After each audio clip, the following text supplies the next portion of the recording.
The Romans brought wine growing to the Champagne region from the 2nd century onwards. As Christianity spread and the number of monasteries and abbeys grew, large vineyard estates were set up. Wine was needed for the liturgy and for the monks' own consumption, as well as being a source of income for the clergy.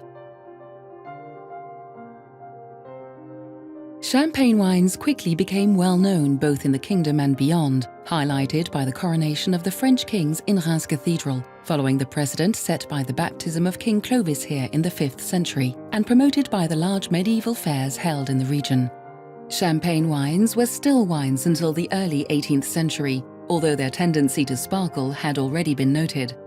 Effervescence is a natural phenomenon that had been observed since antiquity, but it was particularly marked in Champagne, a northern wine-growing region where, until recently, the grape harvest had taken place in October. Cold winter weather interrupts the natural fermentation process, and when it resumes in springtime, because the wine is already bottled, the carbon dioxide can only escape when the bottle is opened. The Champagne growers initially sought to prevent the sparkling process, but in light of its great success, they decided to embrace it. They became the very first winemakers to produce sparkling wine intentionally and on a regular basis, using grapes from a demarcated area. They developed a series of technical innovations in order to understand and master this natural effervescence, at a time when the principles of alcoholic fermentation were not yet known.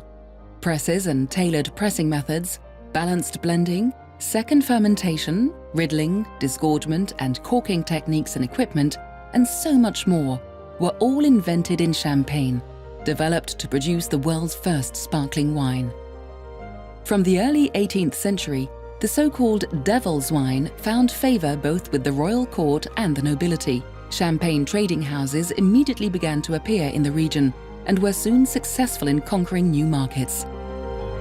Hundreds of thousands of bottles of champagne were now leaving the region's wine cellars, bound not only for Europe, but also the Americas, Russia, and China. Champagne has continued to enjoy tremendous success.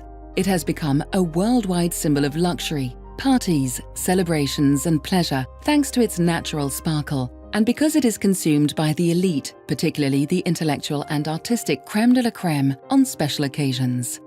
Today, the Champagne hillsides, houses and cellars hold UNESCO World Heritage status.